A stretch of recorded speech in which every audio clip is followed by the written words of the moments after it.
Hey everybody, welcome back to the Vanguard Wall. This is going to be part of a larger series, and we're going to sit down and talk about the life of Master Sergeant Gregory Trent, who was a 3rd Special Forces Green Beret, ODA 3424, who was shot in 2012 in Afghanistan and ultimately succumbed to those wounds at Walter Reed, I think 7 to 10 days later. Here with us today is Command Sergeant Major David Waldo. You may have heard his voice. I'm sure you've heard his voice all across the internet, and we'll probably replay. There's a pretty famous speech out there where he talks about what it means to be a Green Beret, and I thought, you know, what a better person to bring on here than the Command Sergeant Major in charge of the 1st Special Forces Command, which encompasses all 5 active duty Green Beret groups. Yeah, and the 2 National Guard groups and our Civil Affairs and Psychological Operations warriors. And I really appreciate you having me on, man. The gravity of this as I was driving here, you could feel it. You know, this is heavy and it's important, but I really appreciate it. No, thanks for, I mean, you changed your schedule to be able to come to our location instead of us having to go to you, and so I can't thank you enough. I just wanted to give our listeners just a little bit of background on who you are. You've climbed the enlisted ranks. You know, you came in as a lower enlisted guy, Cav Scout in the 509th. First of the 509th, I believe, and you came in, I think, in '97, and then right before 9/11, man, you became a Green Beret. Yeah. Went to 1st Special Forces Group, spent some time over there. Ultimately, rose up through the ranks over there. Mm-hmm. Ended up going to multiple places within Special Operations Command, and then now you're, the Command Sergeant Major in charge of all Green Berets. So that's pretty significant. You're not just not that it's anything just to be a Green Beret, but you're the head enlisted leader for all Green Berets. So I just wanted to personally thank you for taking the time to come down here and to discuss this story with us. I kind of just wanted to start with kind of a softball question, but it's something I think that it's definitely right up your alley, and that's, what does it mean to you to be a Green Beret? Well, I'll tell you what it means to me is it is one thing. I was also the 4th Battalion Special Warfare Training Group, CSM, and that was the qualification course. So you get them as 18 X-rays, and they fresh get there, and then by the time you're done with them, they're looking for heads to bite off of snakes and everything else. So you see the entirety of someone turning into a Green Beret, but then once you realize that you just have it in your heart and in your soul, you have it in the bones. And so we don't build character throughout our SFAS or our Q course. We don't build character, but we sure as hell define it.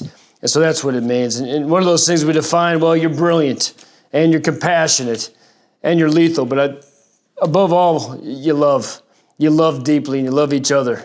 And it's a warrior love that sometimes you won't even notice until there's chaos and there's 7.62 bits ripping past, breaking the sound barrier next to you. You realize in those great moments, the person next to you is what matters the most. That's the warrior love that ultimately defines us. So you're brilliant, you're compassionate, you're lethal, but you love deeply. This episode is brought to you by TitansArms.com, your trusted source for research-grade SARMs. These third-party tested compounds are formulated to support research into tissue-selective activity, especially in muscle and bone. Titan offers free nationwide shipping, a wide selection in both capsules and droppers, and oversized 90 capsule and 90 ml bottles. Everything is compounded in the USA, raising the bar for quality and reliability. From the lab to your door, Titan delivers transparent data and premium service. That's TitansArms.com, forged by research, not opinions. Yeah, that's an awesome response, and that's something that this entire story has embodied, and talking about Master Sergeant Trent, his teammates, the bond that those teammates had, even to this day, years later. You can still, when I talk to these guys, they talk about him like, he was here yesterday. And that's a great point. As a senior enlisted leader of the 1st Special Forces Command, can you tell us about your role and how you connect with soldiers and their families like those impacted by Master Sergeant Trent's sacrifice? Well, as a senior enlisted leader, really you're given a lot of agility. In broad strokes, you got to make sure that up and down throughout the echelons that people understand the commander's message, and the commander understands the folks' message. But you also identify those kind of things that threaten the operational viability and credibility, and then you give your personal attention to that. When you're able to have that kind of agility to go throughout the formation, you got to realize you got to get to what matters the most. in this particular case, to families, we are our people. You always come to what, if it's SOCOM, if it's USASOC, if it's us, people's always the number one priority, and we abide by that. And so you identify those kind of points in there, and you make sure that they're home. And sometimes that's kind of hard too. Not every family grieves the same way. Not every family suffers loss the same way. And then there's also, folks that their careers or their don't go the way that maybe they had mapped out. They need to be loved too. Sometimes it's hard to, people that need love the most are the hardest to love. And so you got to figure that out. But righteous work. Yeah. As the senior enlisted leader of 1st Special Forces Command, you guide and mentor soldiers. How does the memory of someone like Master Sergeant Trent influence the way you lead and connect with today's Green Berets? I think the best way to say that, Asher, is, for the grace of God to go I. It's just that. You're not perfect. You're going to make a lot of mistakes. You're going to make a lot of dumb moves, but it goes back to the love. And your teammates are going to be there to pick you up, and guess what? You're going to pick up your teammates. And that's really the legacy of how we mentor through these kinds of things, is you're not perfect, but damn it, when you're together, you are perfect, and you're exactly what you need to be. And so that's a legacy. That's a great response. Thank you for that. You've lived the Special Forces life through decades of service. When you hear about Master Sergeant Trent, a soldier described as loved by all, a leader on ODA 3424, what about his story resonates with your own path as a Green Beret? This is going to sound maybe cliche or cheesy, but you got to earn it. It goes back a little bit, for the grace of God, go I. You know what I mean? He did things right. And is he super famous? He will be after you guys put this thing together. But no, he was the quintessential Green Beret. And that's one of the things we treasure most, is folks that focus on the task without the expectation of credit. Well, that was Greg Trent. The guys that know him love him as much as they can, and they hire. And now his story grows and grows and grows. But to the man, he was, fanfare for the common man. So an ordinary human, which is extraordinary, because clearly he was extraordinary. And so that's what we strive for. We were talking before we recorded, and I think that's the reason why I just absolutely fell in love with the story. The quintessential quiet professional. I believe that's who Master Sergeant Trent was. I believe, most of the folks that I've talked to on his ODA, they embody that as well. And I think that was something, I think that speaks to the greater whole of the U.S. Army Special Operations community. Just a quiet professional that goes out there and does, the Lord's work and goes in harm's way and fights the enemy, brings the enemy whatever they need and gets after it. So thank you for that. Even if you didn't know Greg personally, his reputation as a teammate and leader has endured. What have you heard or learned about him that stands out as a hallmark of the Special Forces spirit? Consummate trainer, teacher, mentor. We're talking beforehand, but everyone that I've mentioned, he never missed an opportunity to coach. Reminds me of Rex Ryan during Hard Knocks a couple years ago, because he can either coach it or ignore it, and sometimes it's easier to ignore it. Not him. He's not going to miss that opportunity to coach and mentor, even if some of those folks weren't ready to receive or mature enough to receive his mentorship. He didn't quit on people either. And going back a little bit, one of the favorite things, it's an old advertisement, but the Green Beret says more about you than you'd ever say about yourself. That also encapsulates Greg Trent as well. So yeah, I think that never giving up on folks, even if those folks probably deserve to be gave up on. He wasn't going to give up on them. That's an amazing analogy. Thank you. Master Sergeant Trent was loved by all, a hallmark Green Beret. What traits make someone a Green Beret beyond the battlefield skills? Yeah, that's always fun, because a lot of it's intangible. You got to be interesting but forgettable at a party. You probably aren't going to walk by a piece of trash without picking it up. You're not going to see a broken window or a door without thinking, I could probably get in there and fix it. And you got to be able and willing to give everything you have to make something else better. And there's this I talk about it a lot. Most people don't even know what I'm talking about anymore, but Street Fighter 2. You ever played that old video game, Street Fighter 2? Oh, yeah. Do you remember your character? I was Guile, man. Did you ever beat the game? I don't think so. Oh, Asher. We'll talk about that off cameras. Turn this shit off. So Guile, I think if you beat the game, you go through the crucible, you become a general, and it's great. And then Ken, if you beat the game as Ken, you marry the girl. There's this character named Ryu. You know what Ryu's celebration was? Him just walking to the next journey. the journey was everything, not the award ceremony. It's just, again, you focus on the task without the expectation of credit. He didn't care about all that. He didn't care about the parades and the backpack. He's just walking on to the next one. That brilliance, compassionate, lethality, love, and then being Ryu. If you could figure out how to do the Hayukin, that'd probably destroy a lot of the robots and shit that we got to figure out now. But yeah.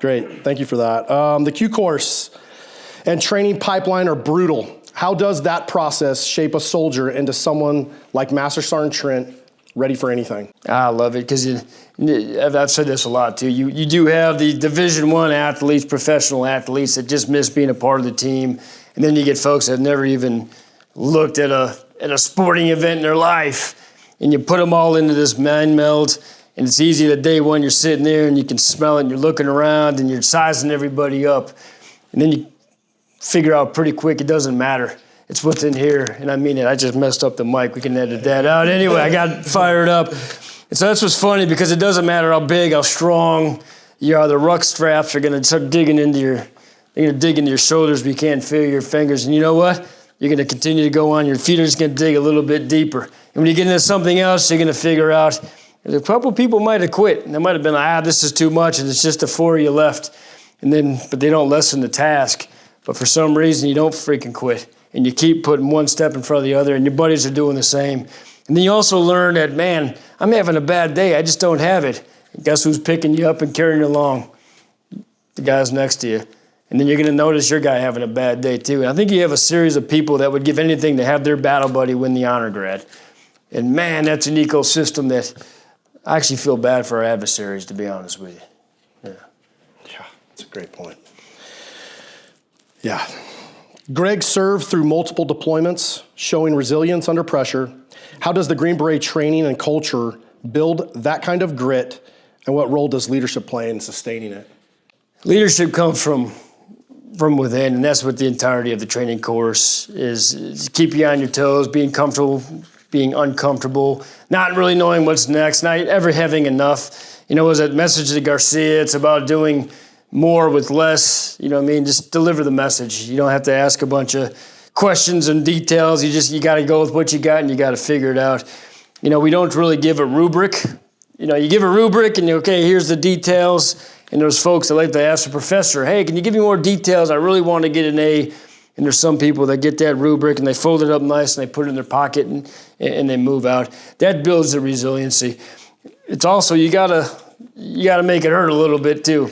You know, you got to do hard things. You got to sleep in mud puddles. You got to put the weight on your shoulders. You got to put yourself into a bad spot. But then you realize, and it all of a sudden hits, we're like, man, this really sucks. My feet are tore up.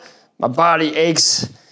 But damn, I'm having the time of my life right now. And I love these folks next to me. And that's something those are the guys that end up putting on the Green Beret. And that's why it's easy when you talk about everybody loved Greg Trent. Well, you're damn right they did.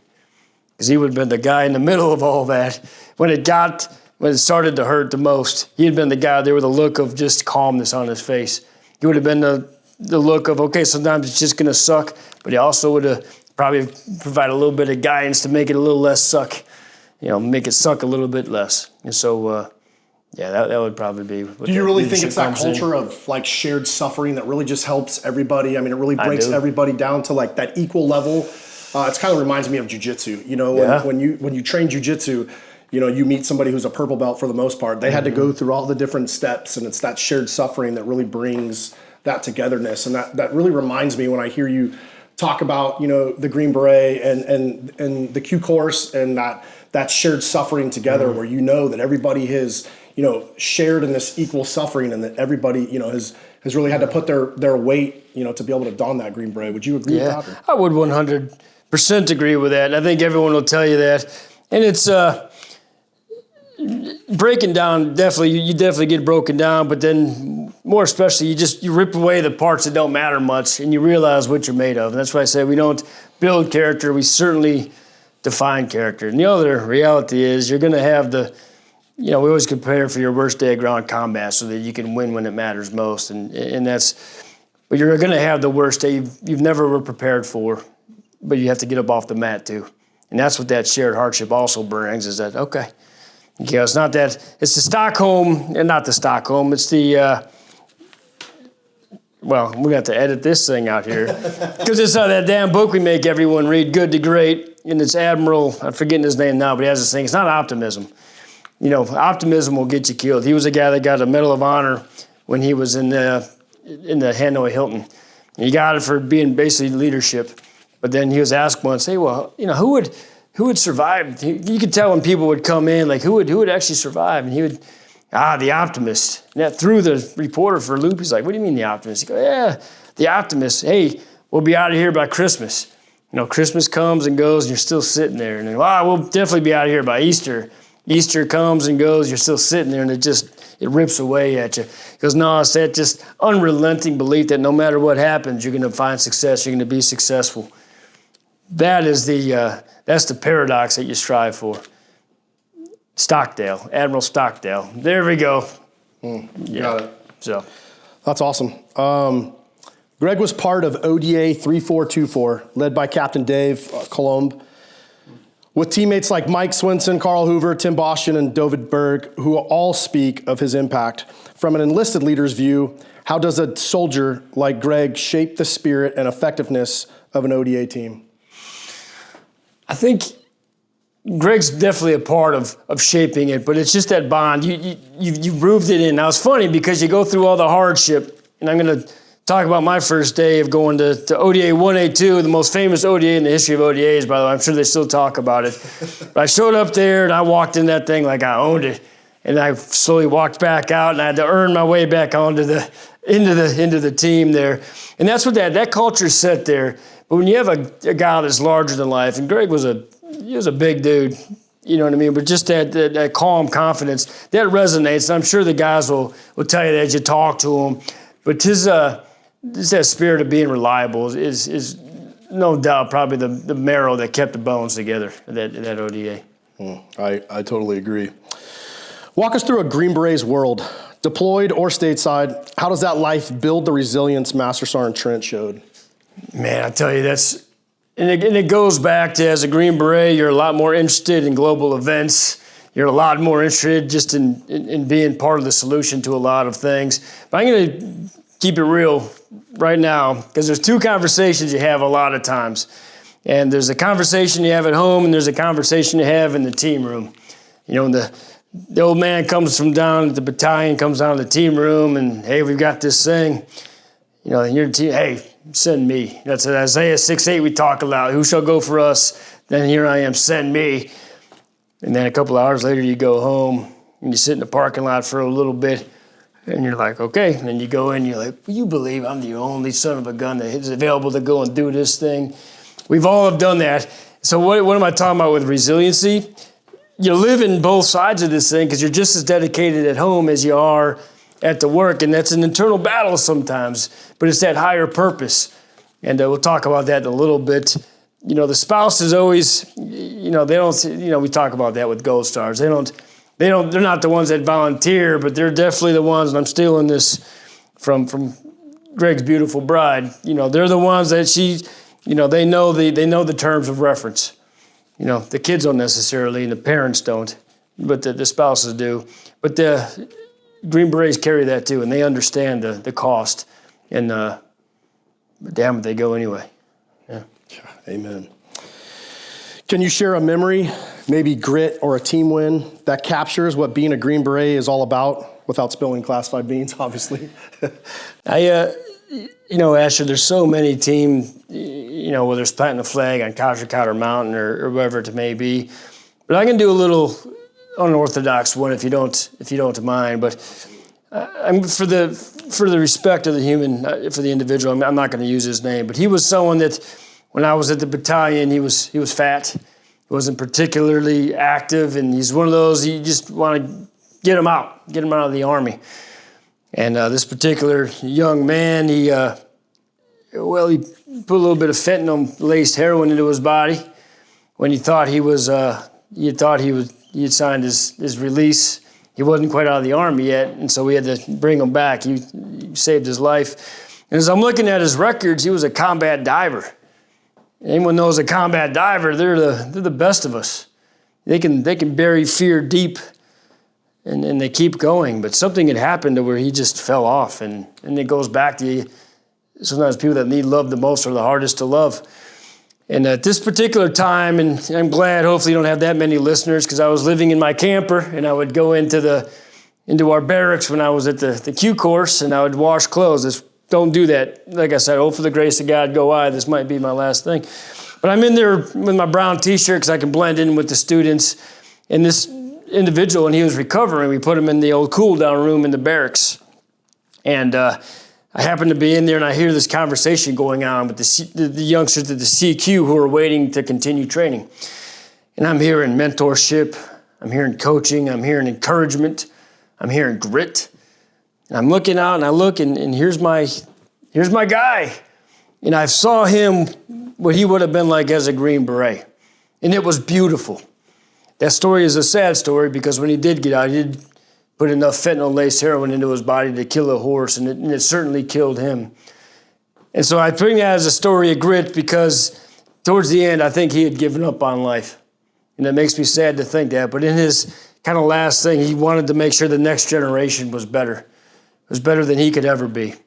And I also carry that one a lot because I feel like there's a lot of places where we lost them, and we ought not have. Yeah. That's a great point. This next question's not on this list, but my podcast is definitely about mental health. It has been. That's why we started it. What would you say to a Green Beret or to a soldier out there that feels like they're towards the end of the rope or they're struggling, they can't get past something that happened to them? You know, your guy, if you could talk to your guy, again, what would you tell him? Oh, man, I would... First thing I'd tell him early on is that I love him. And I'd pull him out, I'd take him back out to, here in Pine Land, and let him remember. Let him remember what he was like when he was at his best. Because when he was at his best, there was no one better. But then we got to give him help, and there's no excuse anymore. We have a lot of, the stigma is almost overusing it now. And that's a crazy shift now, but almost the stigma is, I don't want to be the guy that just talks about the Pete. So the stigma almost went all the way to the other side. But we just got to be open and honest with it. Hell, we all carry around weight. So but that was probably with him in particular. That's what I would go back to and then you command direct it. I'm going to steal this one too from a great friend of mine. But when you're doing off-driving courses, they always tell you, hey, look where you want to go. Don't look where you don't want to go. If you look at a tree, you're going to hit the damn tree. When it comes to guys that are at the end of their rope, man, stop looking at the damn tree. Look where you want to go. If you can't see it, man, let's figure out what that is, and let's take a chance on you. Yeah. Thanks for that. Thanks for those words, especially coming from a senior leader. It's good for people out there. Again, man, we don't know where this message is going, so hopefully that can help somebody. When a soldier like Master Sergeant Trent is lost, the impact ripples through the team and beyond. How do Green Beret ODAs like Greg's come together to cope with that loss, and keep the mission going? Yeah, with that particular team, of course, they're going to just ante back up because there's going to be that deafening silence in the team room, and there's going to be that infinite sadness, but there's also going to be that resilience that we've got to get up off the mat and keep swinging. But the other thing that's happening now is time is starting to change. Every month we do Memorial PT. And anywhere you go around, you'll see folks that'll, we have papers up and you tell their story and then you do a Hero of the Day workout. You can see this anywhere. And it used to be you get a couple of folks that'd come up and they'd tell the stories and you give that personal anecdote. What you're starting to see now, Asher, is we're reading the story and we're starting to lose a little bit of that personal touch, but we're still reading the stories. And so the combat legends are growing. What I want to do is a better job of making sure our gray beards, some of the guys are going to be sitting in here, come on back and work out with us. Put your beer belly away for a second. Hell, some of these guys look like they still got, but at least come in and tell the story so we can continue to hear them. But that's how we continue to carry on. That's a great point. Early on in this story, somebody told it to me, and it's not something that I had heard before, is that a soldier dies twice. Once on the battlefield, and then again when nobody speaks their name. So it's good to hear that, that especially in your command, that they're continuing to say those names. So that's pretty awesome to hear. Programs like Preservation of the Force and Family now offer peer support and mental health resources, How do you think those tools would have helped ODA 3424 process Greg's loss, and how do they strengthen teams today?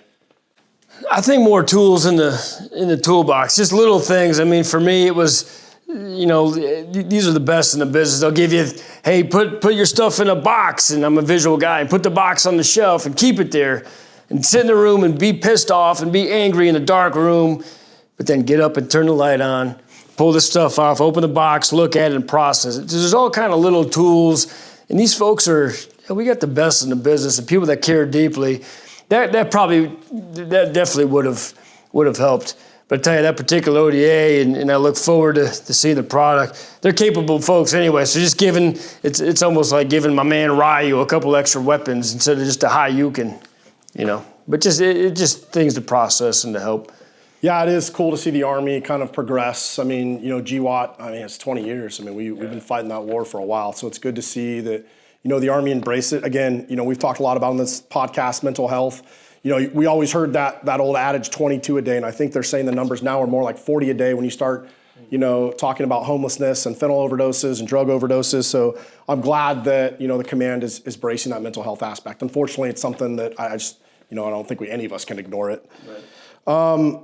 The POTFF, the Preservation of the Force and Family, is a flagship USASOC initiative designed to enhance the holistic well-being of SOF personnel and their families. It integrates mental health, physical fitness, spiritual wellness, and social support into like a comprehensive framework.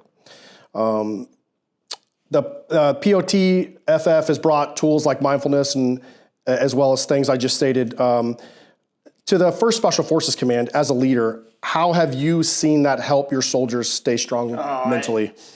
I like to think that I can go right back onto a team and contribute. And I'd certainly give it everything I have. But, man, you got things now where after every single workout or during every workout, they'll have hundreds of little cards up, and you're having to pick out the cards with the blue eyes and with the dots. And the brains are just quick. And I hate to bring it up because I'm definitely not a Commander's friend, but Jaden Daniels puts on VR goggles and he plays a game faster than anybody else. And then he gets in real life and it's slow. We'll multiply that by 10 for our operators that we've got right now. As far as when you get into and we're getting super smart on sleep studies and sleeping, and we're valuing those things. But we're not also forgetting about the grit and resilience, because you have to, we don't play our Super Bowl after a week of rest. We play our Super Bowl after we've been up for 72 hours, haven't eaten a damn thing, and our bodies are racked with pain. We probably got stuff wrong with us. We still got to be able to perform and make that. But you got to understand your body. And POTFF, I know you're hesitating to say it, POTFF, but POTFF, it's probably it's one of those that we probably undervalue it. You know what I mean? We don't get enough credit. Yeah, no, it sounds like a great program. I don't know how to pronounce it because it wasn't around when I was in, so it's new to me. It was really cool when I was preparing to see these programs. I mean, we're getting ready to bring up another one, the Army's Holistic Health and Fitness Initiative. I'd never heard of that. So, and from what I was able to find, it's the H2F it's a comprehensive approach that goes beyond like traditional physical training by integrating elements such as like nutrition, mental resilience, sleep, some of the stuff you were just talking about, and recovery into like a unified framework to improve the overall soldier's readiness and reduce injuries.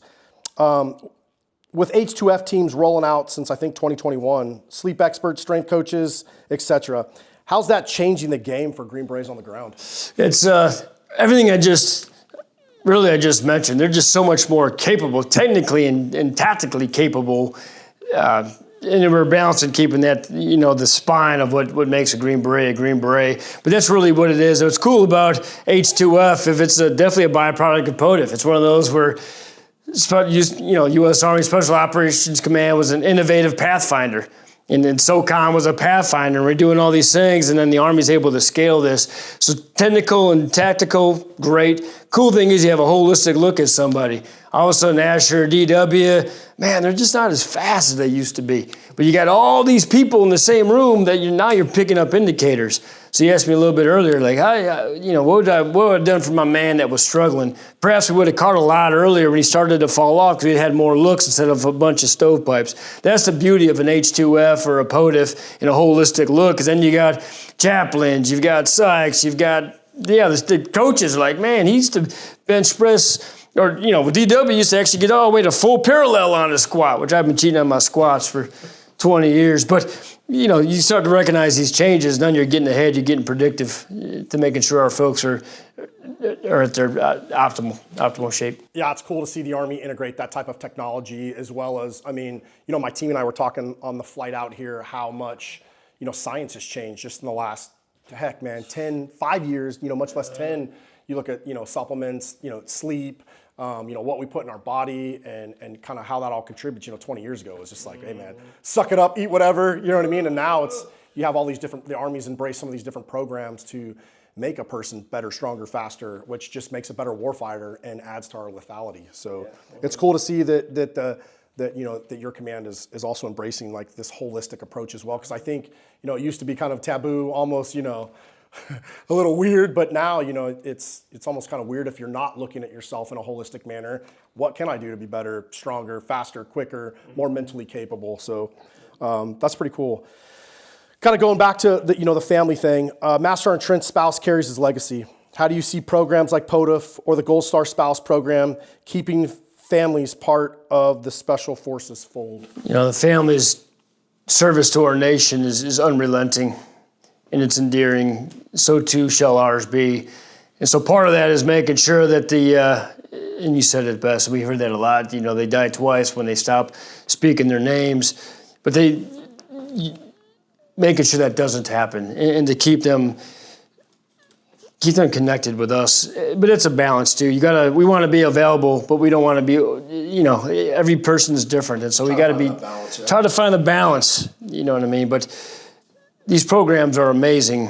And what also is super cool is when you see the amount of people that give into these programs too, because they understand that, and it's just for the grateful nation. Just it's a thank you that'll never be quite enough, but it's also inspiring. It's also enough to say, it's going to be okay. You know what I mean? But yeah, it's really cool to see some of these organizations like the Green Beret Foundation, and a lot of people don't realize. Those are people from all over the U.S. that donate to that, and that I know some of those programs like the Green Beret Foundation and others. I think the Special Forces Charitable Trust is another one. They're a big one around here. You're talking people that donate a lot of money, and then those organizations give back to these Gold Star families. So that's pretty cool to see that. After all your time as a Green Beret, what's the one truth about this life that you carry with you? Yeah, well, that's a good... I guess the one truth, Asher, is though I may be broken, I will not break. And it kind of goes back a little bit to the, for the grace of God to go I. It's a journey and it's a righteous path, chock full of probably more losses than wins, to be honest with you. But then you look to your left and to your right, and you look in front of you, look behind you, and you got someone there. And so, though I may be broken, I will not break. Yeah. That's awesome. That's you may hear that in a clip later on. What do you believe Master Sergeant Trent would want to be remembered for, not just by his teammates, but by the broader Special Forces community and Americans who never knew him?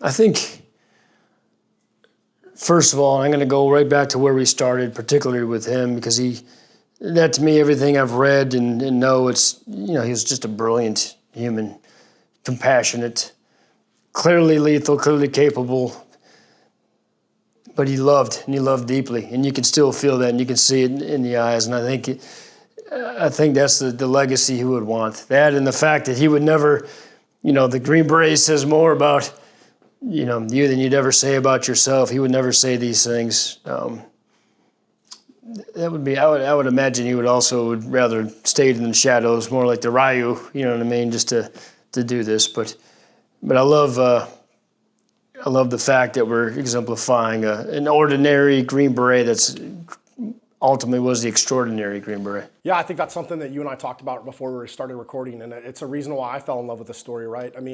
You hear about that term quiet professional, and, there's a lot that goes with that. And I felt like Greg and his teammates, and I think that team just really embodied what the greater, I think Special Forces, especially the Green Berets, is chock full of people like that. And I think that's why it's so great to bring this story to light, because he does represent that community well, in my opinion. I mean, I'm not a Green Beret, but just everything I've read and the people I know that have walked that walk, it's just the ultimate quiet professional. It's been really humbling for me to learn his story and that of his teammates, and just to flush that out. This ultimate sacrifice. But that's really what Green Berets do daily. Especially all throughout the GWAT and in a lot of places now that you don't hear about. Yeah, and if I could take on one little extra thing on that too, if I could be so bold, I want to talk a little bit about the Waldo family Thanksgiving. The Waldo family Thanksgiving, the first batch of cousins show up and they disappear. No one knows where the hell they are. Second batch of cousins show up and they're like, hey, can I help you with this? Can I help you with that? Can I do this? Do you need this? Do you need that? And it's good, but then you almost get stressed out. You get anxious, like, man, you're actually stressing me out. I don't know. Then my Uncle Keith shows up. And Uncle Keith just has the ability. He comes in the room, he looks around, he assesses, and he knows what needs to be done, and he just does it. That to me is, from everything I've known and I've heard, and I kind of want to look past the cameras to his team sergeant that's sitting here, and you can feel the love and the weight that man carries too. I bet he would probably say that he probably exemplifies Uncle Keith probably the most. I bet you he would say that. Yeah. As we continue the series with Greg's teammates and Lieutenant General Braga, what's one aspect of Greg's story you hope they highlight to complete the picture of his impact? I hope it's just thematically that he never passed an opportunity to make something else better, either another Green Beret or another thing, because that's what keeps coming up over and over and over again. It's just the mentor and the coaching. That to me, I think, is what I hope that thematically is the message. Awesome. My last question for you is, what would you tell Master Sergeant Trent's spouse and our audience about the Green Beret spirit and how it lives on through the 1st Special Forces Command? I think, the first thing I'd say is we love you deeply. And just like I said earlier, you weren't the one volunteering, and yes, you certainly knew the cost, you certainly understood the terms, but your daughter didn't, and your friends and family probably didn't put that. And I also know that you're being a Gold Star is a reverence, a very sacred reverence that you don't sign up for necessarily. And your service is unrelenting and it's never going to end. And it's only up to us now to understand that and to be the beacon for you and say, again, thank you. Our service won't end either. There's a time when I went with my dad up in northern Michigan. We were going to take a boat to this place called Beaver Island, great place. But when you finally get far enough away from the shore where you can't really see where you came, you can't really see where you're going, all you see is water, and you're in your own self-powered thing. And I love my pops a lot, but we're not exactly the most thorough mechanics ever. We don't really do our PMCS.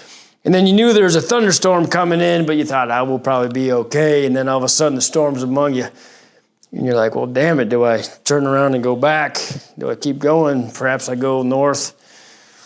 Or do we just stay the course? And just about the time you start feeling it, you see a little blink from a lighthouse. It's enough to fill your soul. That's what I think we owe it to the Gold Stars, to be the lighthouse. We're there if you need us. We're there when you want us. Because there's going to be times that must be a weight, right? Sometimes to feel close to something that you've loved and lost, you have to get back into the world to be reminded of all that, just so you can feel close again. That's a horrible, terribly daunting thing to have to challenge yourself. So we'll be there strong through the wind and the waves, shall you need us, and we will be there. We will be there, yeah. That's awesome. I just wanted to, again, as we close out this interview, say thank you to you. We kind of found out as we were talking that we knew some mutual people. So it's kind of funny that this big army just gets smaller sometimes. Everybody that I talk to just absolutely loves your leadership. They love you as a human. I got a little bit of that as we were talking through our conversations and some of our text messages. I just wanted to say thank you for your time. I know you at the tip of the spear have a lot in the leadership plate, so for you to make some time for us for this project, I just really wanted to thank you. Wow. I will earn those comments, brother. That fills the heart to the brim. Thank you. And this is awesome. Yeah. Well, if you don't have anything else from us, man, stay safe out there. And if you can't be safe, be violent.